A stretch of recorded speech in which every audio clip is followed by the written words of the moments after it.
نبی کریم سرور دو عالم صلی اللہ علیہ وسلم نے ایک حدیث میں ارشاد فرمایا ہے کہ کل امر ذی بال لا یبدأ فیہ بسم اللہ فہو اقطع، یا بعض روایت میں فہو ابتر، جس کے معنی یہ ہے کہ ہر وہ اہم کام جو اللہ کے نام سے شروع نہ کیا جائے وہ ادھورا ہے یا ناتمام ہے۔ چنانچہ رسول کریم سرور دو عالم صلی اللہ علیہ وسلم نے ہر اہم کام کو بسم اللہ الرحمن الرحیم سے شروع کرنے کی تاکید فرمائی، یہاں تک کہ کھانا کھاتے وقت، پانی پیتے وقت، سواری پر سوار ہوتے وقت، کوئی خط یا تحریر لکھتے وقت، غرض ہر قابل ذکر مشغلے کے شروع میں آپ بسم اللہ الرحمن الرحیم پڑھا کرتے تھے۔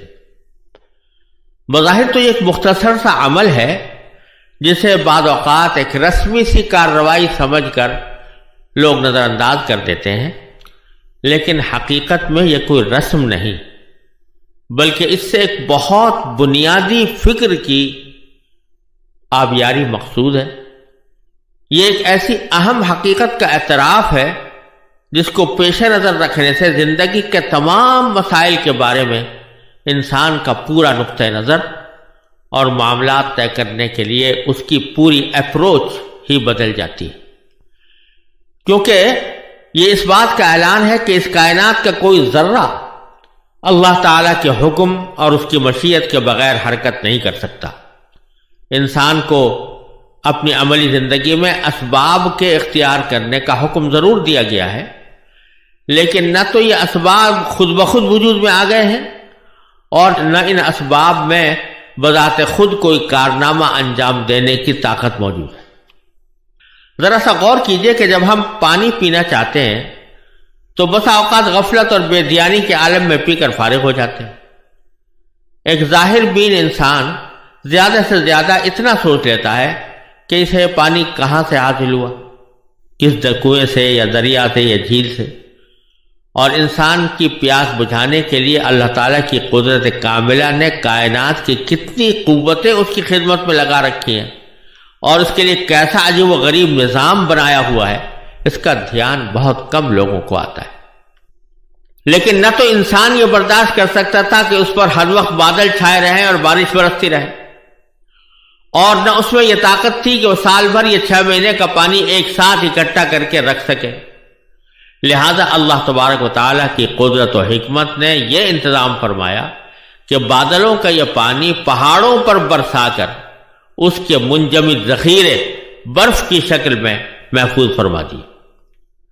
پانی کا یہ دل فریب کولڈ اسٹوریج پہاڑوں کی چوٹیوں پر دلاویز نظارے تو فراہم کرتا ہی ہے، لیکن اس کا اصل کام ہماری پیاس بجھانے کا انتظام ہے۔ اسی کو قرآن کریم نے یہ ارشاد فرمایا کہ افرأیتم الماء الذی تشربون اانتم انزلتموہ من المزن ام نحن المنزلون، کہ ذرا غور تو کرو کہ وہ پانی جو تم پیتے ہو کیا تم نے اس کو بادلوں سے اتارا ہے یا ہم نے اس کو بادلوں سے اتارا ہے؟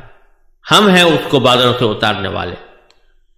پھر انسان کو یہ تکلیف بھی نہیں دی گئی کہ وہ اس برفستان میں خود جا کر اپنی ضرورت پوری کرے، بلکہ اسے سورج کی گرمی سے پگھلا کر دریا اور پہاڑی نالے بنا دیے گئے، اور اس کے علاوہ پانی کے سوتوں کے ذریعے زمین کے کونے کونے میں ایسی پائپ لائن بچھا دی گئی ہے کہ انسان جہاں سے زمین کھودے وہیں سے پانی برآمد ہو جاتا ہے۔ پانی کا ہر وہ گھونٹ جو ہم ایک لمحے میں اپنے حلق سے اتار لیتے ہیں، آب رسانی کے سارے طویل عمل سے گزر کر ہم تک پہنچتا ہے، جس میں سمندر، بادل، پہاڑ، آفتاب، ہوائیں، ندی نالے، زمین اور اس میں پوشیدہ خزانے، اس پر چلتے ہوئے جانور اور بالآخر انسان اور اس کے بنائے ہوئے آلات سب اپنا اپنا کردار ادا کر چکے ہوتے ہیں۔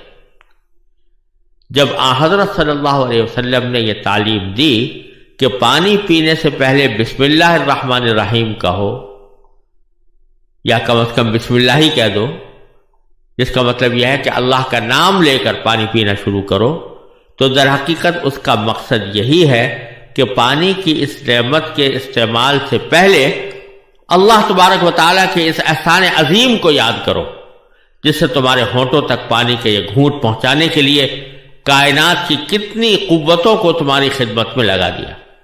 اس پانی کے حصول کے لیے تم نے چند ظاہری اسباب ضرور اپنے عمل اور اپنی محنت سے اختیار کیے، لیکن ان ظاہری اسباب کی رسائی ایک خاص حد سے آگے نہیں تھی۔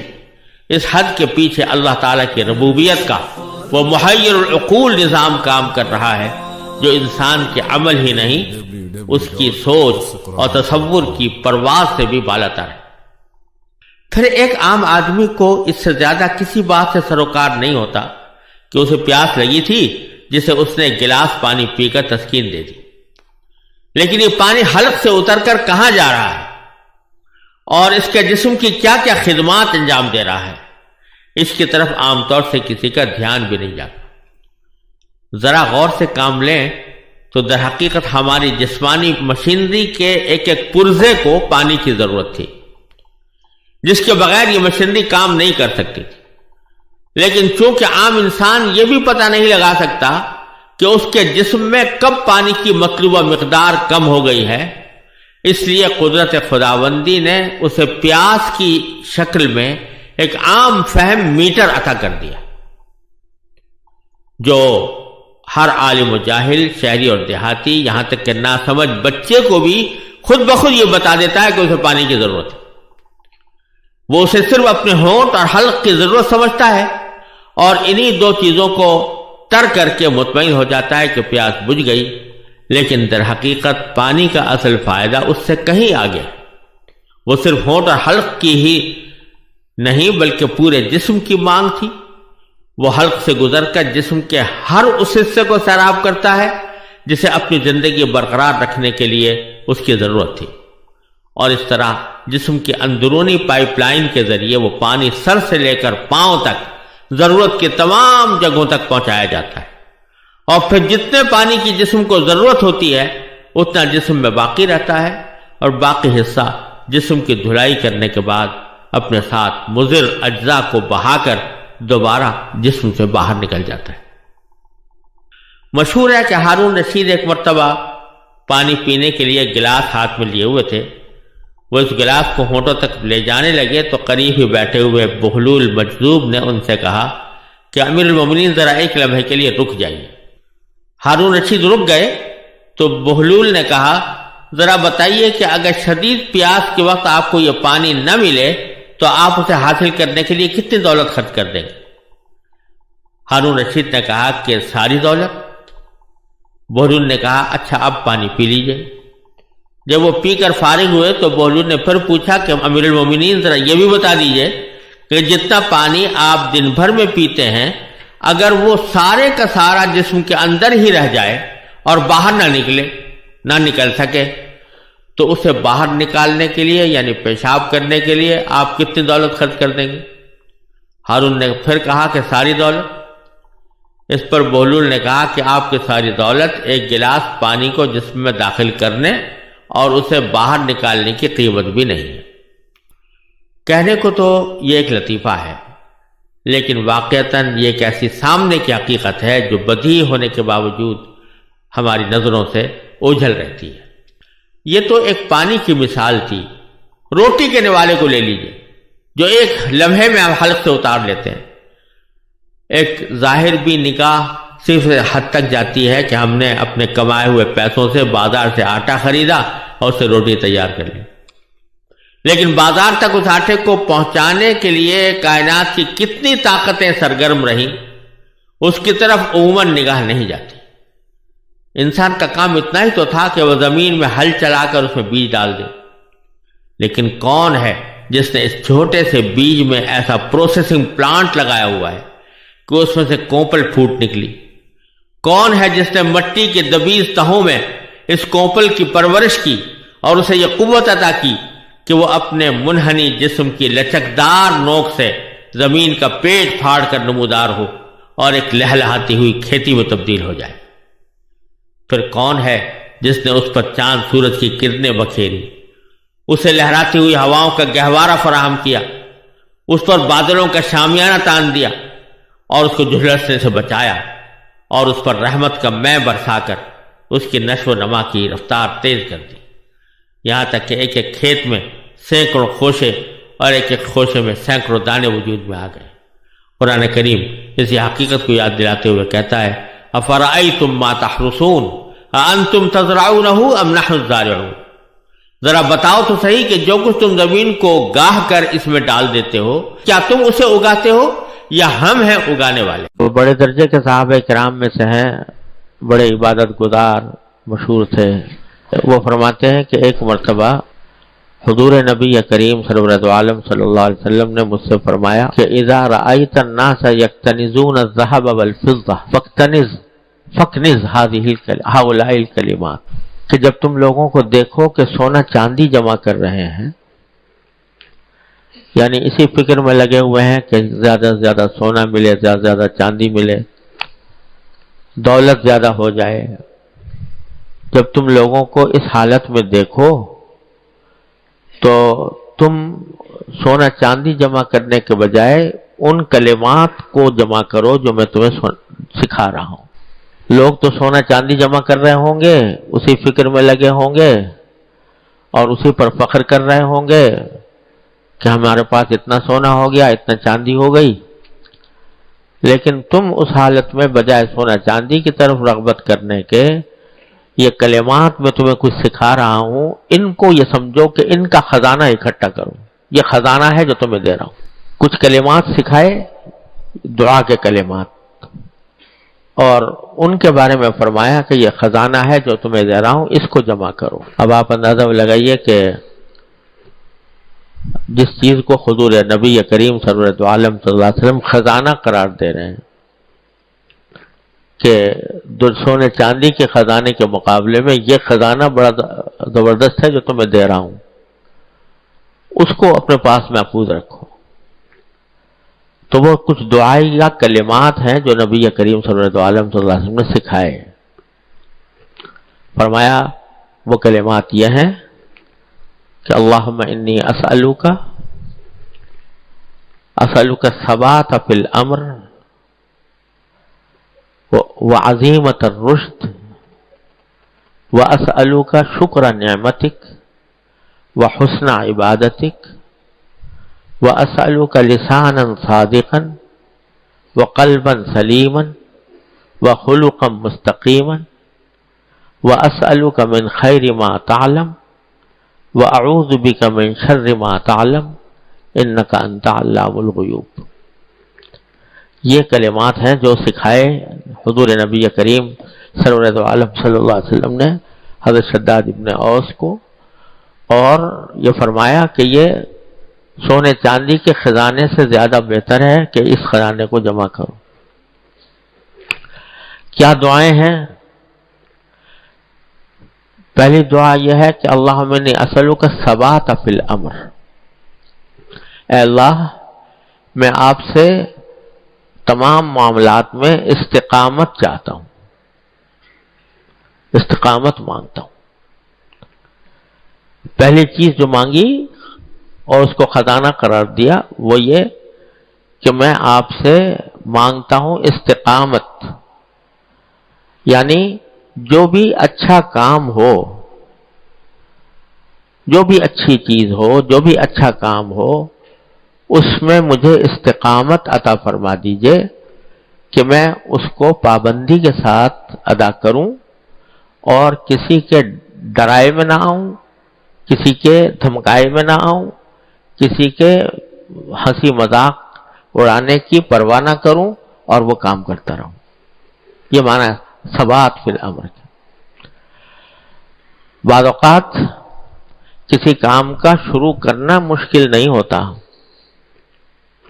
آدمی کسی جذبے میں آ کر کوئی کام شروع کر دیتا ہے، لیکن اس کام پر استقامت رکھنا کہ بس پھر پابندی سے کرے وہ آدمی، یہ مشکل ہوتا ہے۔ اس کی توفیق اللہ تعالیٰ سے مانگنی چاہیے، اے اللہ ہمیں استقامت کی توفیق عطا فرما۔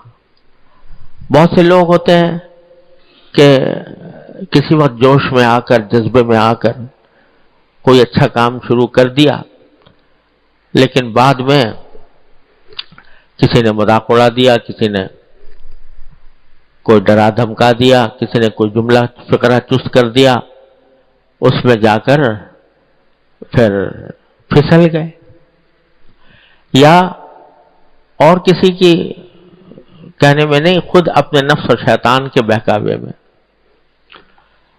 شروع تو کر دیا، لیکن نفس نے بہکایا کہ بھئی یہ کون سا فرض ہے، واجب ہے، چلو نہیں کیا تو نہیں کیا۔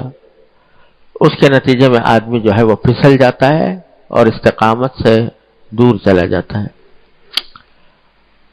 تو حضور نبی کریم صلی اللہ علیہ وسلم نے یہ دعا سکھائی کہ اللہ تعالیٰ سے استقامت مانگو، کیونکہ تھوڑا عمل ہو لیکن استقامت کے ساتھ ہو تو وہ اللہ تبارک و تعالیٰ کے ہاں بڑا، اس کی بڑی قدر ہے اور وہ انسان کے لیے بڑا مفید ہوتا ہے۔ اور ایک مرتبہ میں زیادہ کر لیا اور دوسری مرتبہ میں چھوڑ دیا تو اس سے کچھ فائدہ نہیں ہوتا۔ فرمایا کہ خیر العمل ما دیم علیہ وان قل، سب سے عمل اچھا وہ ہے جس پر استقامت ہو، مداومت ہو، چاہے وہ تھوڑا ہی کیوں نہ ہو۔ اسی لیے بزرگوں نے فرمایا کہ اپنے نفلی عبادتوں کے معمولات جو ہیں وہ اتنے مقرر کرو جس کو نبھا کر کر سکتے ہو، تھوڑے کرو مگر نبھا کر کرو۔ اور بزرگوں نے اس کی مثال یہ دی ہے کہ فرض کرو ایک نل ہے، اس میں سے پانی گر رہا ہے، اگر ایک ایک قطرہ بھی گر رہا ہو نل سے پانی اور نیچے پتھر رکھا ہو تو ایک مدت کے بعد اس پتھر کے اندر سوراخ کر دے گا وہ، حالانکہ چھوٹا سا قطرہ ہے لیکن مستقل گر رہا ہے، مستقل گر رہا ہے، گر رہا ہے، گر رہا ہے، گرتا جا رہا ہے، تو وہ پتھر میں سوراخ کر دے گا۔ اور بہت تیز پریشر سے آپ نے پانی کھولا، اس طرح جتنا اس قطرے سے ہزاروں گنا زیادہ پانی بہا دیا، لیکن پتھر پر کچھ اثر نہیں ہوگا۔ تھوڑا ہو، پابندی سے ہو، تو اللہ تبارک و تعالی نے اس میں بڑی برکت رکھی ہے، اس کا بڑا فائدہ ہوتا ہے۔ تو پہلی چیز جو نبی کریم صلی اللہ علیہ وسلم نے جس کی دعا مانگی اور مانگنے کو خزانہ قرار دیا وہ ہے کہ اللہ تعالیٰ سے استقامت مانگو، اللہم انی اسألک الثبات فی الامر وعزیمت الرشد۔ دوسری چیز جو خزانے کے طور پر مانگنے کے آپ نے فرمایا وہ یہ کہ رشد یعنی ہدایت کا کام، اچھا کام، نیک کام، اس کا عزم میرے دل میں پیدا فرما دیجیے۔ یعنی بسا اوقات انسان کسی کام کو اچھا سمجھتا تو ہے کہ یہ کام اچھا ہے، نیک ہے، ثواب کا ہے، اللہ تعالیٰ کے یہاں اس کا اجر ہے، لیکن ہمت نہیں ہوتی، اس لیے عزم نہیں کر پاتا، پکا عزم کہ میں ضرور کروں گا، یہ عزم نہیں ہوتا۔ تو یہ بھی اللہ تعالیٰ سے مانگنے کی چیز ہے کہ اللہ تبارک و تعالیٰ ہی سے مانگے کہ اللہ جو ہدایت کے کام ہیں ان کے اندر میرا عزم پختہ کر دیجئے، میں پکے عزم کے ساتھ، پکے ارادے کے ساتھ وہ کام کروں۔ یہ جو ہوتا ہے نا کہ باوجود اس کے کہ آدمی جانتا ہے کہ یہ کام اچھا ہے، نیک کام ہے، اللہ تعالیٰ کے یہاں پسندیدہ ہے، اجر و ثواب کا سبب ہے، مگر ہمت نہیں ہو رہی کرنے کی۔ جانتا ہوں ثبات طاعت و زہد، غالب کہتا ہے جانتا ہوں ثبات طاعت و زہد یا ثواب طاعت و زہد، پر طبیعت ادھر نہیں جاتی، اللہ بچائے، طبیعت نہیں جاتی۔ جانتا ہوں کہ اس کا ثواب ملے گا، جانتا ہوں کہ اس میں خیر ہے، بھلائی ہے، مگر طبیعت نہیں جاتی۔ تو جب آدمی طبیعت کا غلام بن جاتا ہے کہ جو طبیعت میں چاہے گی وہ کروں گا، جو طبیعت نہیں چاہے گی نہیں کروں گا، تو پھر وہ غلام طبیعت کا ہو جاتا ہے، اللہ کا بندہ نہیں رہتا۔ اللہ کا بندہ وہ ہے جو اللہ تبارک و تعالیٰ کی پکار پر لبیک کہے۔ تو اس لیے یہ مانگا کہ اسألک عزیمت الرشد، کہ میں آپ سے بھلائی کے کام کا عزم صمیم، پختہ ارادہ، یہ بھی میں آپ سے مانگتا ہوں کہ جب کوئی بھلائی کا کام سامنے آئے تو میں اس کے اندر پختہ عزم کر سکوں اور اس کو انجام دینے کی ہمت میرے اندر پیدا ہو جائے۔ تو پہلی چیز مانگی الثبات فی الامر، استقامت معاملے میں، اور دوسرے ہدایت کے کام کا صحیح عزم مجھے عطا فرما دیجیے۔ پھر تیسری چیز فرمائی وشکر نعمتک، اللہ میں آپ سے مانگتا ہوں، آپ کی نعمتوں پر شکر کی توفیق مانگتا ہوں۔ یہ بھی عجیب بات فرمائی، اللہ تعالیٰ کی نعمتوں پر شکر ادا کرنے کی توفیق مانگی، کیونکہ انسان ایسا ناشکرا ہے کہ ہزار نعمتوں میں پل رہا ہو، نعمتیں اس کے اوپر چاروں طرف سے برس رہی ہوں، تو بسا اوقات نعمتوں کی طرف تو دھیان جاتا نہیں، اور ذرا سی کوئی تکلیف آ گئی، ذرا سی طبیعت کے خلاف کوئی بات ہو گئی، اس کا دکھڑا لے کر بیٹھ جاتا ہے۔ یہ ناشکری کی طبیعت۔ تو یہ بھی اللہ تعالیٰ کی توفیق سے ہوتا ہے کہ آدمی اللہ تعالیٰ کی نعمتوں پر شکر ادا کرے۔ ناشکری شیطان جو ہے وہ لے جاتا ہے انسان کو ناشکرا بننے کی طرف۔ اس کی نگاہ ہمیشہ غلط اور ناگوار چیزوں کی طرف رہتی ہے، بری چیزوں کی طرف، میرے ساتھ یہ ہو گیا، میرے ساتھ یہ ہو گیا، میرے ساتھ یہ ہو گیا۔ اور جو اللہ تبارک و تعالیٰ کی نعمتیں برس رہی ہیں چاروں طرف سے، اس کی طرف دھیان نہیں جاتا۔ تو یہ اللہ تعالیٰ کی توفیق ہی ہوتی ہے کہ بندہ شکر گزار بنے، ورنہ انسان کی اپنے نفس جو ہے نا وہ انسان کو ناشکری کی طرف لے جاتا ہے۔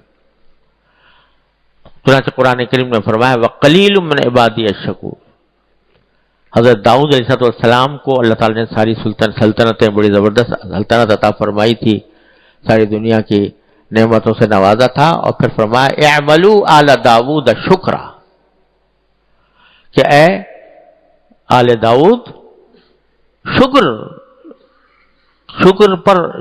کی محنت کرو۔ وَقَلِيلٌ مِّنْ عِبَادِيَ الشَّكُورُ، اور میرے بندوں میں شکر گزار بندے بہت کم ہیں۔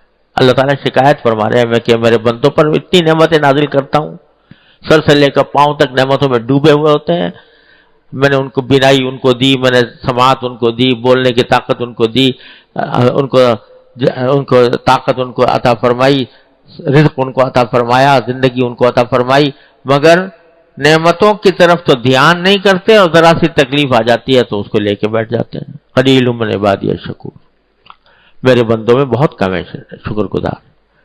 تو اسی لیے یہ توفیق بھی اللہ تعالیٰ کی طرف سے ملتی ہے کہ بندہ شکر گزار بنے۔ اسی لیے حضرت سلیمان علیہ السلام اتنے بڑے بادشاہ، ساری دنیا پر حکومت، پرندوں پر، جانوروں پر، ہواؤں پر حکومت، اور یہ کیا دعا مانگ رہے ہیں؟ رب اوزعنی ان اشکر نعمتک التی انعمت علی، رب اوزعنی ان اشکر نعمتک التی انعمت علی، اے پروردگار مجھے توفیق دیجئے کہ میں آپ کی نعمتوں کا شکر ادا کر سکوں جو آپ نے مجھ پر کی ہیں اور میرے والدین پر کی۔ تو وہ بھی توفیق کس سے مانگ رہے ہیں؟ اللہ تبارک و تعالیٰ۔ تو شکر گزار بننا بھی اسی وقت ہوتا ہے جب بندے کو توفیق ملے، اور توفیق ملتی ہے اس کو جو مانگتا ہے توفیق۔ اس لیے آپ نے فرمایا مانگو اللہ تعالیٰ سے، اے اللہ اپنے فضل و کرم سے ہمیں اپنا شکر گزار بنا لیجیے۔ شکر نعمت. جب شکر گزار بن جاتا ہے بندہ تو پھر اس کا حال یہ ہوتا ہے کہ ہر وقت اس کے دل و دماغ میں اللہ تعالیٰ کی نعمتوں کا تصور رہتا ہے کہ اس نے مجھے کس طرح نوازا ہوا ہے. اگر کوئی چھوٹی موٹی تکلیف آتی بھی ہے تو اس چھوٹی موٹی تکلیف کو کے مقابلے میں وہ نعمتوں کے شکر کی طرف زیادہ متوجہ ہوتا ہے. 3 چیزیں ہو گئی: استقامت اور نیک کام کے اوپر عزم اور ہمت. تیسرے اللہ تعالیٰ کی نعمتوں کا شکر. وحسن عبادتک، اور اللہ میں آپ سے آپ کی عبادت اچھی طرح کرنے کی توفیق مانگتا ہوں. عبادت ہی نہیں، عبادت کے حسن کی توفیق، یعنی اچھی طرح عبادت کرنے کی توفیق. عبادت تو بسا اوقات آدمی کر لیتا ہے، لیکن ایسی عبادت کہ جو اچھی کہلائے وہ ہوتی ہے جو سنت کے مطابق ہو. سنت کے مطابق عبادت کی توفیق یہ بھی اللہ تبارک و تعالی. نماز پڑھ لی لیکن الٹی سیدھی پڑھی، سنت کے مطابق نہیں پڑھی، تو عبادت تو ہوئی لیکن حسن عبادت نہ ہوا. تو اللہ میں آپ سے آپ کی عبادت کا اچھی طرح انجام دینے کی توفیق مانگتا ہوں. حسن عبادت یہ بھی اللہ تعالیٰ سے مانگ. پھر فرمایا وَلِسَانًا صَادِقًا، اور اے اللہ میں آپ سے سچی زبان مانگتا ہوں. سچی زبان. سچی زبان کے کیا معنی؟ سچی زبان کے اندر یہ بات تو خیر داخل ہے ہی کہ آدمی جھوٹ نہ بولے، ہمیشہ سچ بولے. لیکن صدق جو ہے یہ در حقیقت قرآن کریم کی اور شریعت کی ایک اصطلاح ہے. صدق یہ ایک اصطلاح ہے، یعنی کسی بھی کام کو اس کے صحیح طریقے سے انجام دینا، یہ صدق ہے.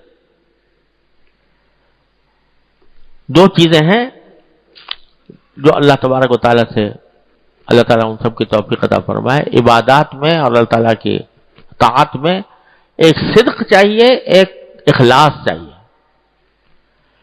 ایک صدق یہ ہے کہ جس طرح وہ کام کرنا چاہیے اس طرح کیا جائے، اور اخلاص یہ ہے کہ وہ خالص اللہ کے لیے کیا جائے. فرض کرو نماز ہم پڑھ رہے ہیں تو نماز کو اگر سنت کے مطابق اسی طرح ادا کیا جائے جیسے ادا کرنا چاہیے، یہ صدق ہے. اور نماز خالص اللہ کے لیے ہو، اللہ تعالیٰ کی رضامندی کے لیے ہو، اس میں دکھاوا مقصود نہ ہو، کوئی دنیاوی اور مقصد مقصود نہ ہو، یہ اخلاص ہے. 2 چیزیں مل کر عبادت کے اندر کمال پیدا ہوتا ہے، صدق اور اخلاص.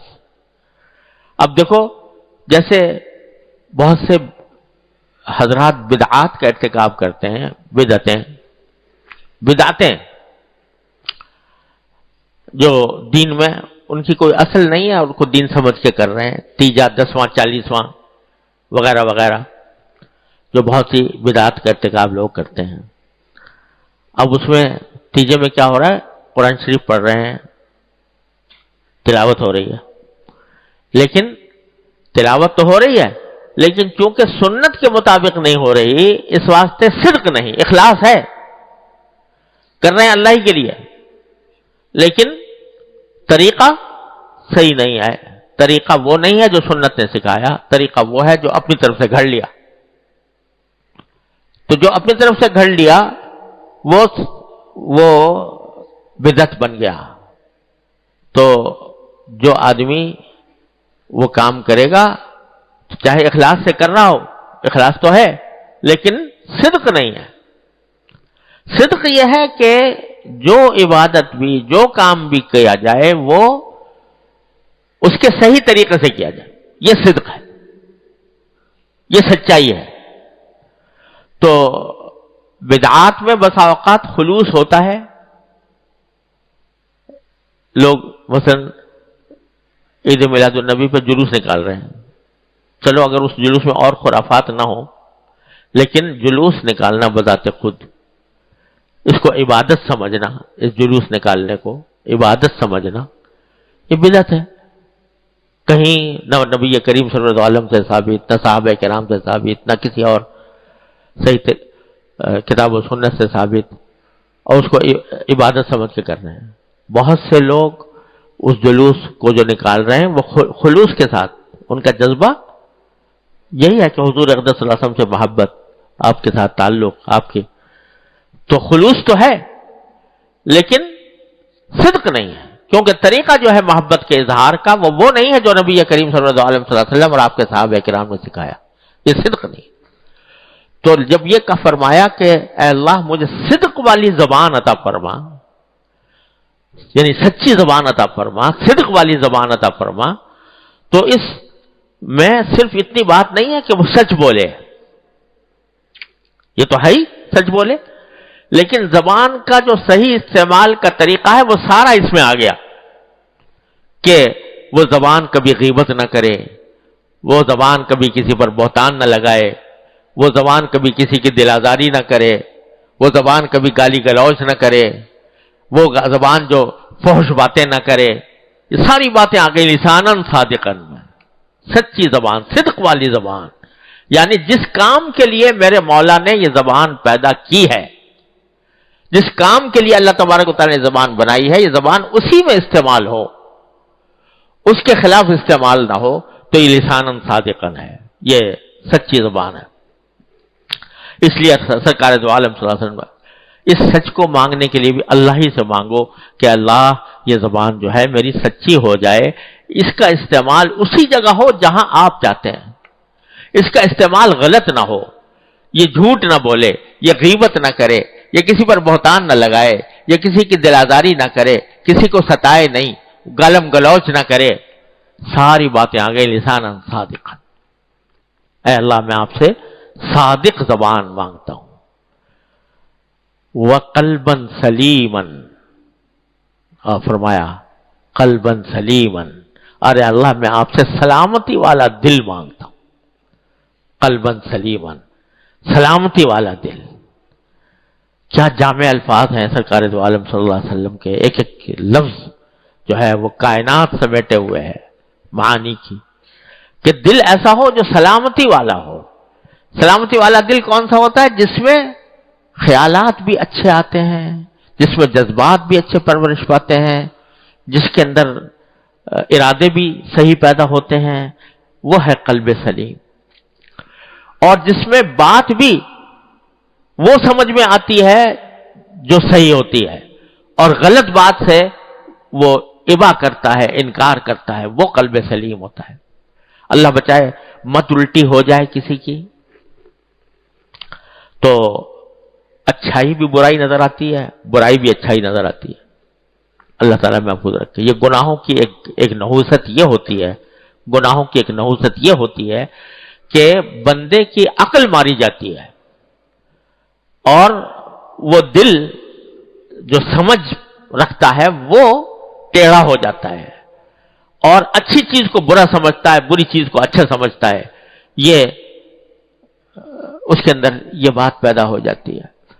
نتیجہ یہ کہ 1000 دلائل دے دو اس کو، بھئی تم جو کام کر رہے ہو یہ اچھا کام نہیں ہے، برا کام ہے، 1000 دلائل دے دو، اس کا دل مانتا ہی نہیں۔ کسی اچھائی کی طرف بلاؤ، اس کی 1000 اچھائیاں بیان کرو، اس کا دل مانتا ہی نہیں ہے۔ کیوں؟ اس لیے کہ قلب ٹیڑھا ہو گیا۔ لہم قلوب لا یفقہون بہا، قرآن کریم ایسے لوگوں کی طرف فرماتا ہے کہ ان کے پاس دل تو ہیں لیکن ان میں سمجھ نہیں ہے۔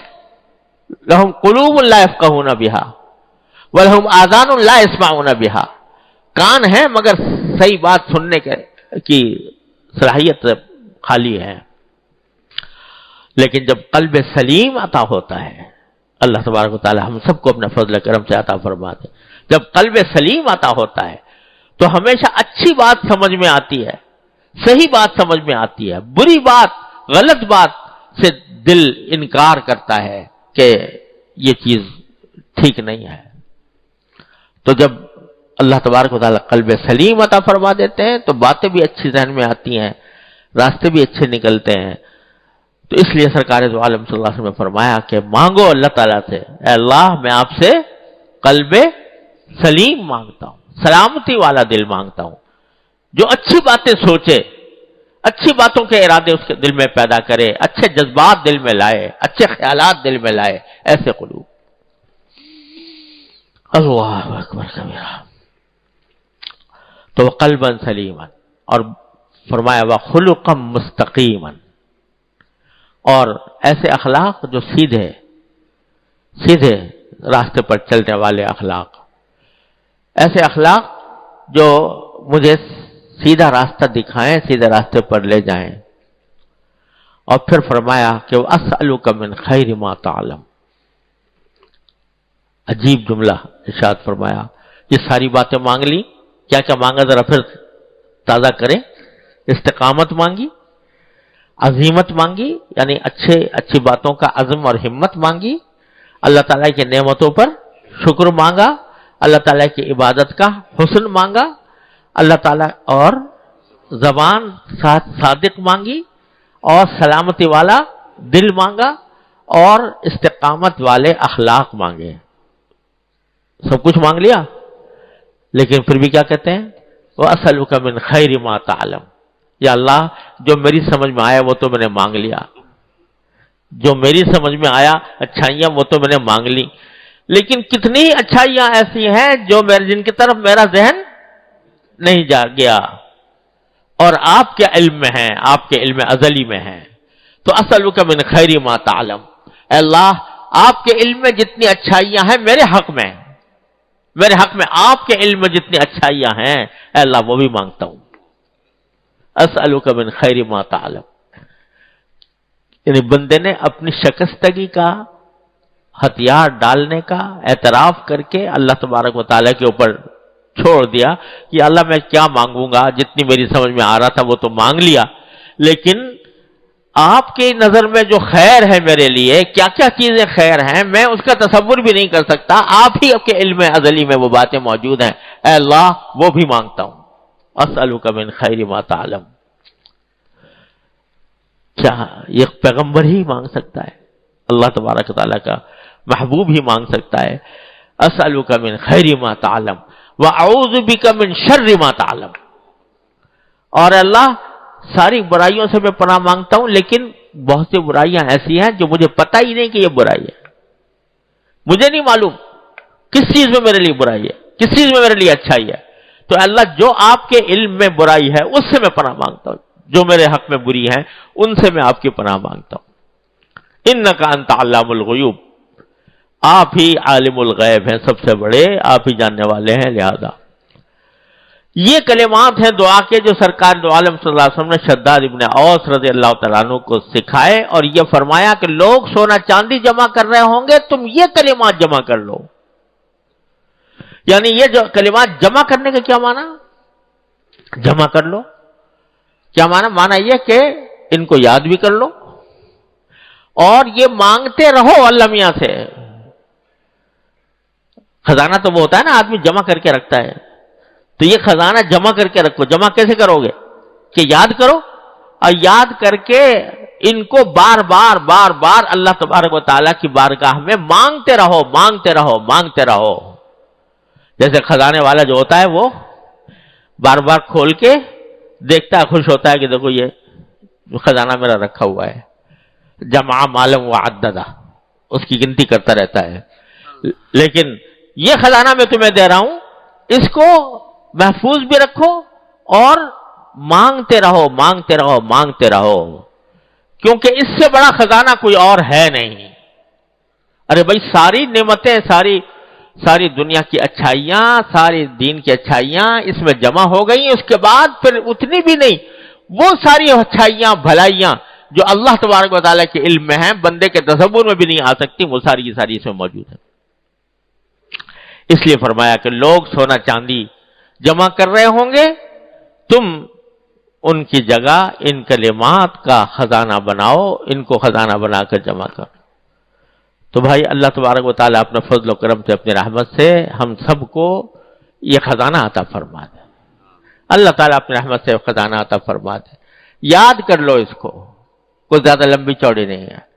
اللہم انی اسألک الثبات فی الامر وعزیمت الرشد وشکر نعمتک وحسن عبادتک ولسانا صادقا وقلبا سلیما وخلقا مستقیما واسألک من شر ما تعلم واعوذ بک اسألک من خیر ما تعلم واعوذ بک من شر ما تعلم انک انت علام الغیوب.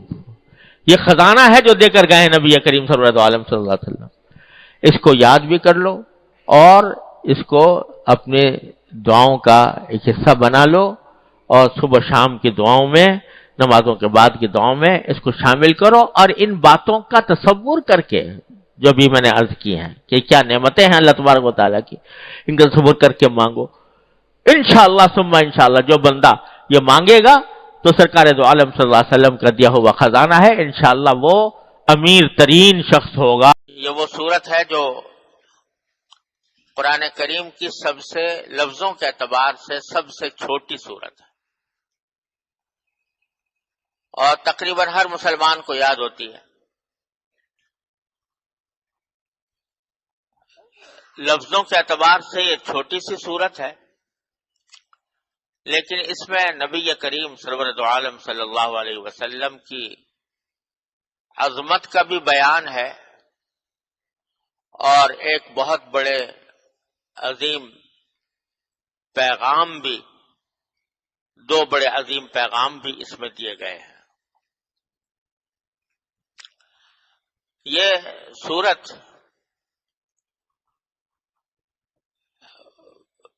ایک واقعے کے پس منظر میں نازل ہوئی، جس کا شان نزول یہ ہے کہ جب نبی کریم سرور دو عالم صلی اللہ علیہ وسلم کا نکاح حضرت خدیجہ الکبریٰ رضی اللہ تعالی عنہا سے ہوا تو ان سے آپ کی 4 صاحبزادیاں پیدا ہوئی، اور ایک صاحبزادے جن کا نام قاسم آپ نے رکھا تھا وہ پیدا ہوئے. لیکن اللہ تعالیٰ کو یہ منظور تھا کہ حضور اقدس سرور دو عالم صلی اللہ علیہ وسلم کی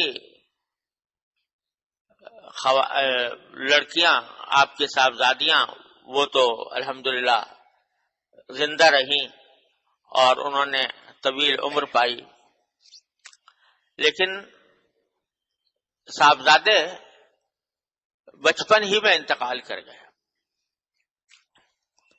جب ان کا انتقال ہوا تو مکہ مکرمہ کے کافر لوگوں نے بڑی خوشی منائی، اور ان کے بعد سرداروں نے، جن میں سے ایک کا نام عاص بن وائل تھا، اس کے بارے میں روایات میں آتا ہے کہ اس نے کسی محفل میں یہ بات کہی کہ دیکھو حضور اقدس صلی اللہ علیہ وسلم کی کوئی نرینہ اولاد نہیں ہے، جو ہوئی تھی اس کا انتقال ہو گیا، تو آپ کی تو نسل ہی نہیں چلے گی، آپ کی تو نسل ہی نہیں چلے گی، اور کوئی جب بیٹا نہیں ہے تو آپ کے بعد کوئی آپ کی کا نام لینے والا بھی الیاذ باللہ باقی نہیں رہے گا، اور آپ کے بعد آپ کی تحریک اور آپ کا دین معاذ اللہ خود بخود ختم ہو جائے گا. یہ اس نے ایک محفل میں یہ بات کہی، اور چونکہ اہل عرب کے ہاں صورت یہ تھی کہ کسی شخص کے بیٹا ہو تو بڑی خوش نصیبی سمجھتے تھے، اور کہتے تھے اس کی نسل اس سے چلے گی. بیٹی ہو تو بیٹی کو برا سمجھتے تھے، عار سمجھتے تھے، اور سمجھتے تھے کہ یہ قرآن کریم میں ہے کہ اگر کسی کے یہاں بیٹی پیدا ہو جاتی تھی تو وہ لوگوں سے منہ چھپاتا پھرتا تھا اور یہ کہتا تھا کہ میں کیا کروں کہ میرے ہاں بیٹی پیدا ہو گئی ہے. اسی واسطے بیٹیوں کو زندہ دفن کر دیا کرتے تھے بعض قبیلے. تو اس واسطے نبی کریم صلی اللہ علیہ وسلم کے چونکہ بیٹیاں تھیں اور بیٹا کوئی نہیں تھا، تو انہوں نے اس بات کے اوپر بڑی خوشیاں بھی منائی، حضور اقدس صلی اللہ علیہ وسلم کی شان میں گستاخیاں بھی کی اور یہ پیشن گوئیاں بھی کی کہ آپ کے بعد آپ کا دین چلنے والا نہیں ہے۔ اس کے جواب میں یہ صورت نازل ہوئی ہے جو 3 آیتوں پر مشتمل ہے۔ اور ایک حدیث میں حضرت انس رضی اللہ تعالیٰ عنہ بیان فرماتے ہیں کہ ایک مرتبہ نبی کریم صلی اللہ علیہ وسلم تشریف فرما تھے،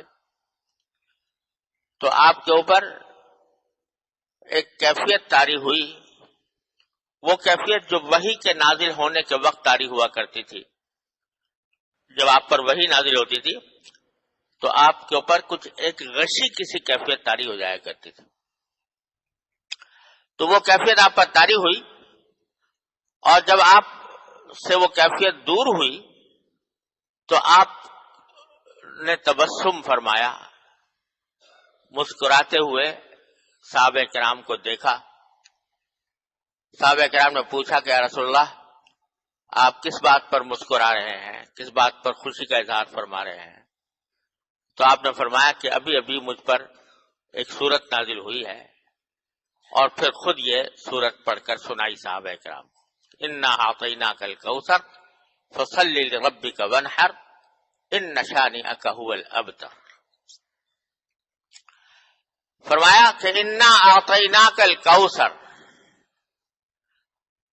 اے نبی صلی اللہ علیہ وسلم یقین جانو کہ ہم نے تمہیں کوثر عطا فرمائی ہے۔ فصل لربک وانحر، لہذا تم اپنے پروردگار کے لیے نماز پڑھتے رہو اور قربانی کرتے رہو۔ ان شانئک هو الابتر، یقین جانو کہ تمہارا دشمن ہی ابتر ہے، یعنی وہ ایسا ہے کہ اس کی نسل نہیں چلے گی، اس کا ذکر نہیں چلے گا۔ وہ جو کہہ رہا ہے کہ حضور اقدس صلی اللہ علیہ وسلم کی نسل نہیں چلے گی، تو حقیقت میں وہ دشمن ایسا ہے کہ اس کی نسل نہیں چلے گی۔ آپ کو تو ہم نے کوثر عطا فرمائی، اسی لیے اس سورت کا نام سورت الکوثر ہے۔ کوثر کے معنی کیا ہے؟ کوثر کے لفظی معنی عربی زبان میں ہے بہت بھلائی، خیر کثیر، بہت بھلائی۔ آپ کو ہم نے بہت بھلائیاں عطا فرمائی، لفظی معنی یہ ہوا ہے۔ اور خود اس حدیث میں جو میں نے ابھی آپ کے سامنے عرض کی کہ حضور اقدس صلی اللہ علیہ وسلم پر جب سورت نازل ہوئی تو آپ نے تبسم فرمایا، تو صحابہ کرام نے پوچھا کہ یا رسول اللہ کوثر کیا؟ بلکہ آپ نے خود پوچھا صحابہ کرام سے، اتدرون ما الکوثر، جانتے ہو کوثر کیا چیز ہے؟ پھر خود ہی اس کی تشریح فرمائی کہ کوثر جو ہے وہ ایک نہر ہے جنت میں، اور اسی نہر سے ایک حوض نکلی ہے جس کا نام کوثر ہے، اور اس کے اوپر اتنے برتن پیالے ہوں گے پینے کے لیے جتنے آسمان کے ستارے، عدد نجوم السماء، جتنے آسمان کے ستارے ہیں اتنے اس کے اوپر برتن رکھے ہوں گے پانی پینے کے لیے۔ اور دوسری احادیث میں رسول کریم صلی اللہ علیہ وسلم نے اس کے بارے میں یہ بھی فرمایا ہے کہ اس کا پانی اتنا شفاف اور اتنا میٹھا ہوگا کہ دنیا میں آج تک کسی نے ایسا پانی نہیں پیا، اور وہ اتنی خوبصورت حوض ہوگا کہ دنیا نے آج تک اس کی کوئی نظیر نہیں دیکھی۔ وہ اس سے مسلمانوں کو رسول کریم صلی اللہ علیہ وسلم پانی پلائیں گے، نہر کوثر، حوض کوثر۔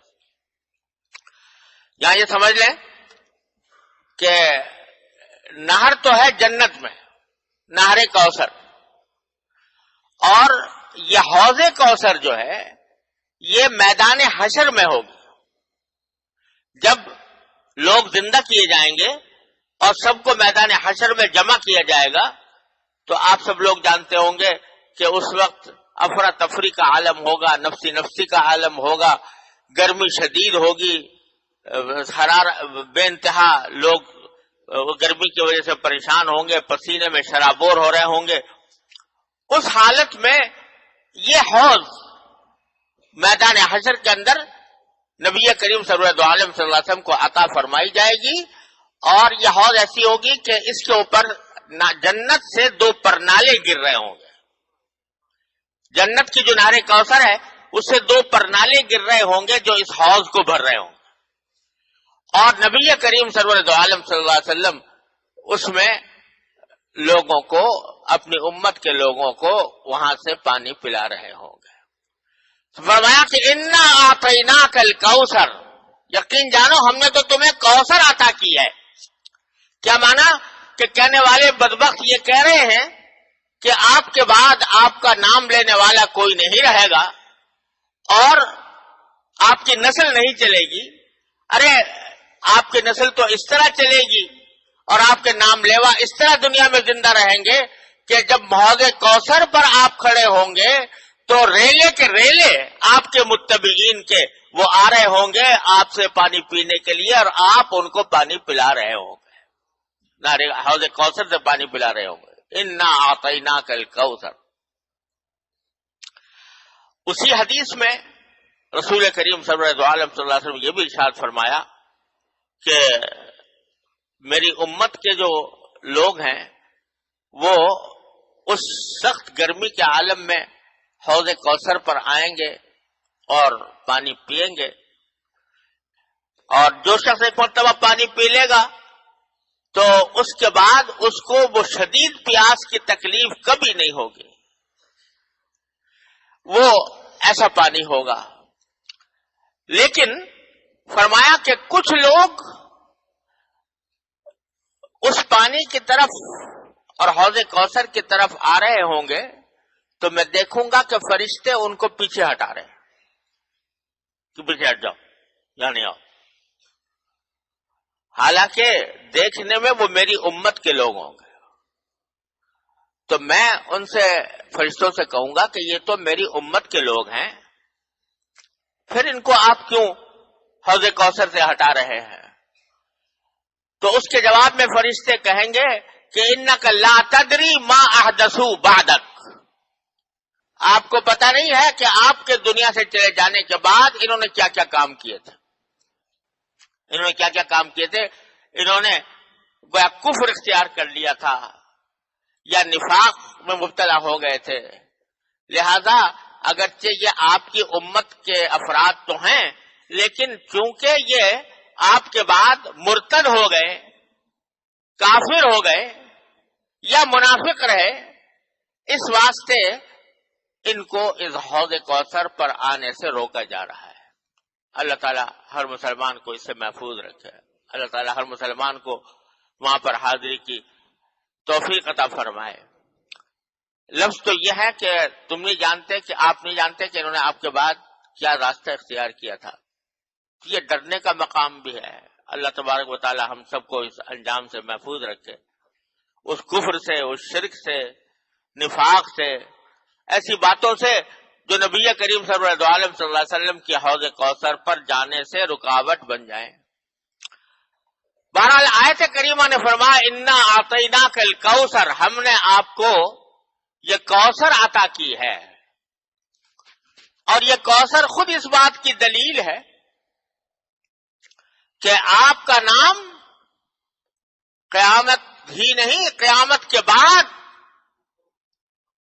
حشر و نشر میں اور پھر ہمیشہ ہمیشہ کے لیے آپ کا نام نامی برقرار رہے گا. کہنے والے ہزار کہا کریں کہ آپ کے بعد آپ کا نام لیوا کوئی نہیں ہوگا، لیکن ہم بتا رہے ہیں کہ ہوگا. انا اعطیناک الکوثر. پھر فرمایا فصلی لربک وانحر، دوسری آیت، کہ چونکہ ہم نے آپ کو یہ نہر کوثر دی ہے، اور نہر کوثر کا لفظ تو کے معنی تو خاص نہر کیا ہے، لیکن جیسے میں نے عرض کیا کہ کوثر کے لفظی معنی بہت بھلائیاں، بے شمار بھلائیاں عطا کی ہیں. ایسی بھلائیاں کہ قیامت تک آنے والے آپ کی تعریف و توصیف اور آپ کے فضائل و کمالات کا تذکرہ کرتے ہی رہیں گے. فصلی لربک وانحر، لہذا اللہ تعالیٰ کی اس نعمت کے شکر کے طور پر آپ اپنے پروردگار کے لیے نماز پڑھیے، وانحر اور قربانی کیجیے. کیونکہ اللہ تبارک و تعالیٰ نے اتنی بڑی نعمت آپ کو عطا فرمائی ہے کہ نہر کوثر بھی دی اور خیر کثیر بھی دی، بے شمار بھلائیاں آپ کو عطا فرمائی. تو اس کے شکریہ کے طور پر اللہ تبارک و تعالیٰ کا شکر ادا کرنے کے لیے آپ نمازیں پڑھیے اپنے پروردگار کے لیے اور قربانی کیجیے.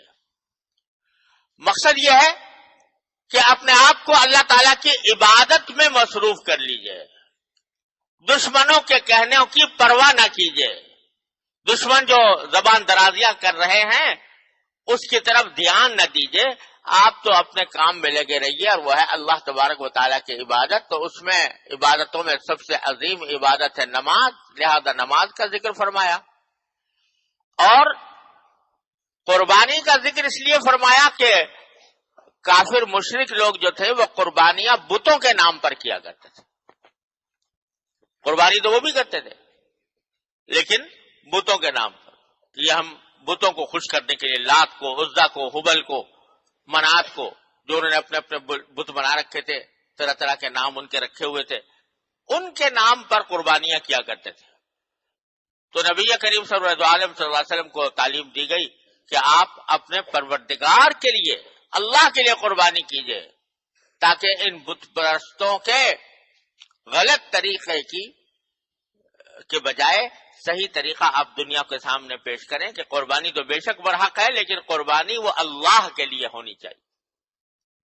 اسی لیے یہ سنت قرار دیا گیا ہے کہ جب آدمی قربانی کرے تو یہ کہے کہ ان صلاتی و نسکی و محیایا و مماتی للہ رب العالمین، میری نماز بھی اللہ کے لیے، میری قربانی بھی اللہ کے لیے، میرا جینا اور میرا مرنا بھی اللہ کے لیے، رب العالمین کے لیے ہے.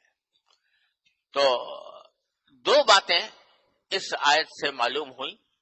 ایک تو یہ کہ جو بھی عبادت انسان کرے اس میں اللہ کے لیے، وہ اللہ کے لیے کرے، اپنے پروردگار کی کو راضی کرنے کے لیے کرے، اس میں دکھاوا نہ ہو، اس میں نام و نمود نہ ہو، اس میں ریاکاری نہ ہو، اللہ تبارک و تعالیٰ کے لیے خالصتاً اللہ کو راضی کرنے کے لیے کرے.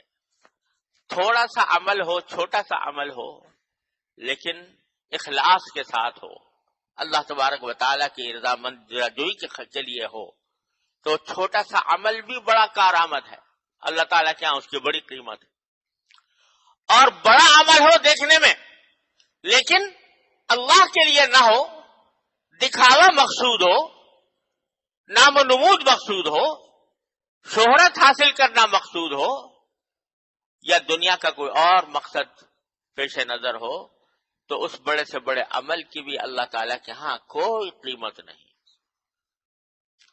یہ بات نماز میں بھی ہے، یہ بات قربانی میں بھی ہے. قربانی میں کوئی آدمی اپنی استطاعت کے مطابق چھوٹا سا جانور قربان کر دیتا ہے، سستا تھا، لیکن اللہ تبارک و تعالیٰ کے پیش نظر اللہ کے سوا کسی اور کو راضی کرنا نہیں ہے، تو وہ چھوٹا سا جانور اللہ تبارک و تعالیٰ کے ہاں بڑی قیمت رکھتا ہے.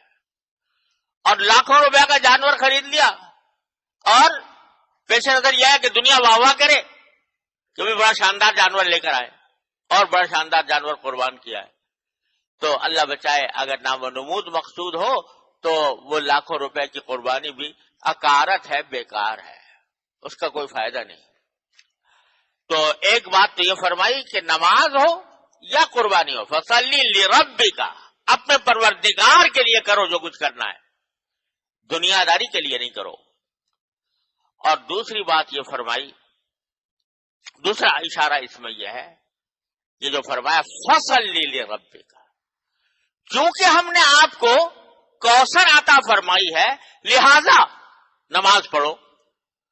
یہ تعلیم دی جا رہی ہے کہ جب انسان کو کوئی نعمت حاصل ہو اللہ تبارک و تعالیٰ کی طرف سے کوئی بڑی نعمت خاص طور پر حاصل ہو تو اس کا شکریہ صرف زبان ہی سے نہیں بلکہ عمل سے بھی ہونا چاہیے.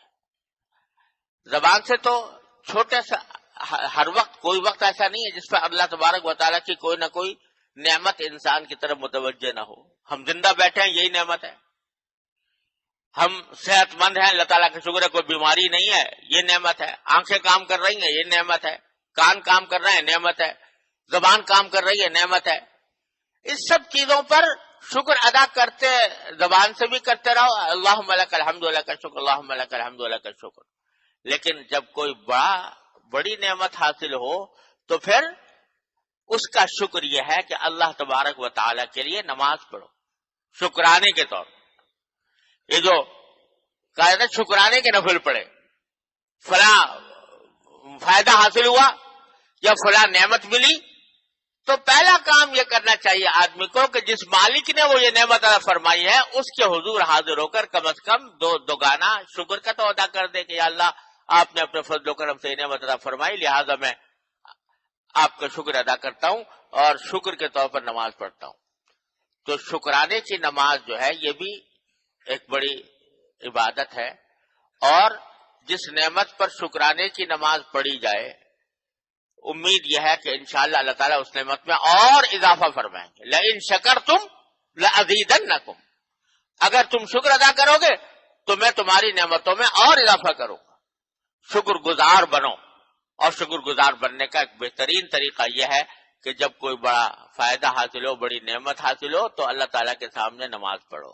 تو دوسرا اس آیت میں سبق یہ ملا کہ ہر نعمت پر, اچھی بڑی نعمت پر اللہ تعالیٰ کا شکر ادا کرنا چاہیے, اور شکر ادا کرنے کا سب سے بڑا طریقہ اللہ تعالیٰ کے حضور کوئی عبادت انجام دینا ہے, جس میں نماز سب سے اعلیٰ درجے کی عبادت ہے.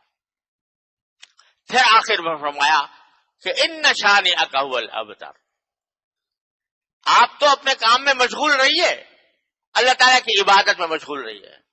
یہ جو کہنے والے کہہ رہے ہیں, آپ کا دشمن جو کہہ رہا ہے کہ آپ معاذ اللہ ابتر ہیں, ابتر کے معنی وہ جس کی نسل نہ چلے آگے, تو آپ کی نسل تو ایسی چلے گی جو دنیا میں کسی کی نسل اس طرح نہیں چلی ہوگی.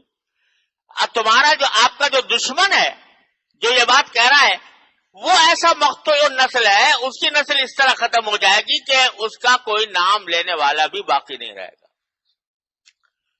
اب دیکھ لو کہ نبی کریم سرور عالم صلی اللہ علیہ وسلم کی نسل تو اللہ تعالیٰ نے اس طرح چلائی کہ نسبی نسل بھی چلی, اگرچہ بیٹیوں کے ذریعے چلی. اور آج صورتحال یہ ہے کہ جو بیٹیوں کے اولاد میں آنے والے وہ سارے مسلمانوں کے درمیان سادات کہلاتے ہیں, سید کہلاتے ہیں. سید کی کیا معنی؟ سردار.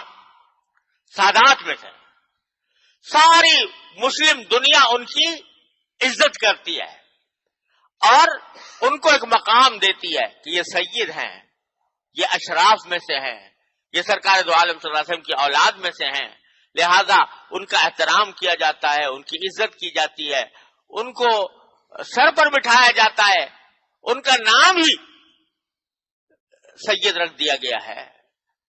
نسبی نسل تو اس طرح چلی, اور روحانی نسل یہ ساری امت مسلمہ, یہ روحانی وہ نسل اس طرح چلی ہے کہ دنیا میں کسی بھی پیغمبر, کسی بھی قائد, کسی بھی لیڈر اور کسی بھی رہنما کے اتنے متبعین نہیں ہوئے جتنے سرکار دو عالم محمد مصطفیٰ صلی اللہ علیہ وسلم کے ہوئے. آج پورا روئے زمین پر کوئی گوشہ ایسا نہیں ہے جو اشہد ان محمد رسول اللہ کی صداؤں سے نہ گونج رہا ہو, اور 24 گھنٹے میں کوئی لمحہ ایسا نہیں ہے جہاں روئے زمین پر کہیں نہ کہیں اشہد ان محمد رسول اللہ کی صدا بلند نہ ہو رہی ہو.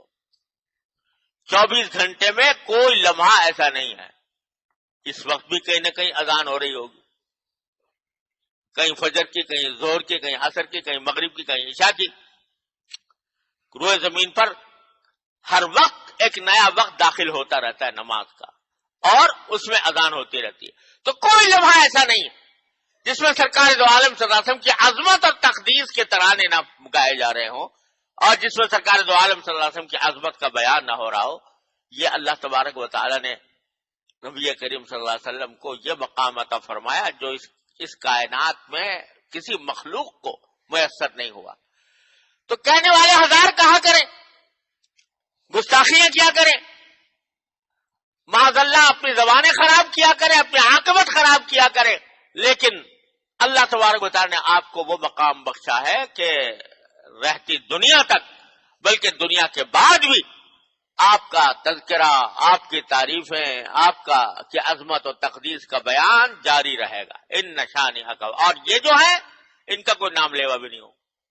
آج اتنے سارے لوگ بیٹھے، جس شخص نے یہ بات کہی تھی اس کا نام عاص ابن وائل تھا، لیکن اتنے لوگوں میں کتنے لوگ جانتے ہوں کہ عاص ابن وائل کون تھا؟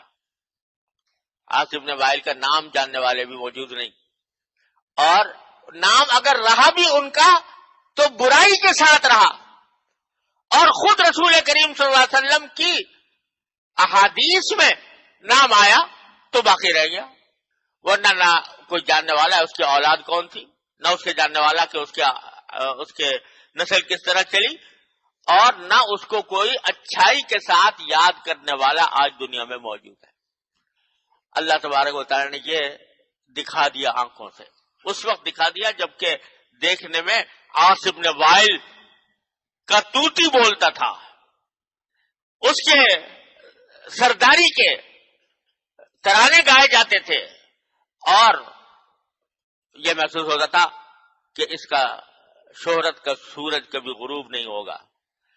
اور جناب محمد رسول اللہ صلی اللہ علیہ وسلم کے متبعین تھوڑے سے تھے، مجبور تھے، مقہور تھے، تنہائیوں میں تھے، چھپ چھپ کر نمازیں پڑھنے والے تھے، لیکن اللہ تبارک و تعالی نے اس وقت یہ پیشین گوئی فرمائی تھی یہ کہ یہ تو تباہ ہو جائے گا اور اس کا نام باقی نہیں رہے گا، اور آپ کا نام قیامت تک جاری رہے گا. الحمدللہ یہ بات آج کھلی آنکھوں ہر شخص مشاہدہ کر سکتا ہے.